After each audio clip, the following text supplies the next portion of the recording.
Domestic violence act అని ఎవరైనా కొట్టండి. గూగుల్‌లో కొట్టండి డొమెస్టిక్ వయలెన్స్ యాక్ట్ అని. ఒక 17 సెక్షన్‌ల వరకు ఉంటాయి. ఓకే. ఈ సెక్షన్స్ ఏం చెప్తాయి అందులో, వెంటనే గవర్నమెంట్ స్పందించి జ్యుడిషియరీ సిస్టమ్ తోటి కొలాబరేట్ అయ్యి పోలీస్ డిపార్ట్మెంట్ యాక్షన్ తీసుకొని ప్రొటెక్షన్ ఆఫీసర్‌కి హ్యాండ్ ఓవర్ చేయాలి. వాళ్ళు ఈ ప్రొసీజర్ ప్రకారం ఆమెను కాపాడాలి. సో దట్ వాళ్ళు చనిపోకుండా ఉండాలి అని. కానీ ఇవాళ ఎంతోమంది చనిపోతున్నారు. బికాస్ గవర్నమెంట్ దానికి తగ్గట్టు అన్ని గవర్నమెంట్స్‌ని అంటున్నాను. నేను ఏదో పర్టిక్యులర్ ఒక గవర్నమెంట్ అనట్లేదు.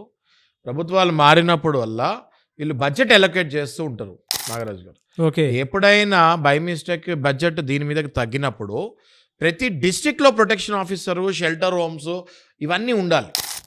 ఇప్పుడు ఫీమేల్ కాబట్టి ఫీమేల్ ప్రొటెక్షన్ ఆఫీసర్స్ ఉండాలి. ప్రతి డిస్ట్రిక్ట్కి ఫీమేల్ గార్డ్స్ ఉండాలి.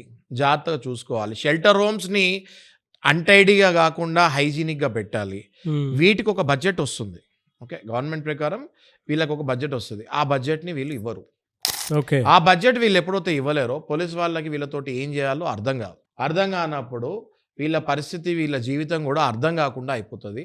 అట్లా ఆ క్రమంలోనే వీళ్ళు రోడ్డు మీద కొంతమంది అడుక్కునే వాళ్ళగా తయారవుతారు. మనం చూస్తూ ఉంటాం కదా, రోడ్డు మీద కొత్త కొత్త అడుక్కునే వాళ్ళు కనిపిస్తూ ఉంటారు అప్పుడప్పుడు.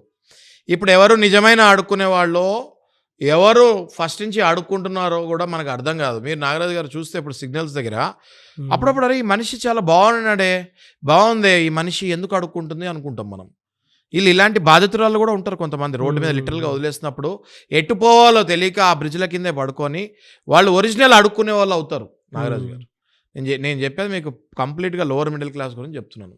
ఓకే, అవునవునండి. అవును. సో మన దేశం, భారతదేశ అత్యున్నత న్యాయస్థానం సుప్రీంకోర్టు ఏం చెప్పింది అంటే, ఇట్లా లోవర్ కోర్ట్స్ కనుక డిలే చేస్తే ఎన్నో ప్రాణాలు పోతాయి.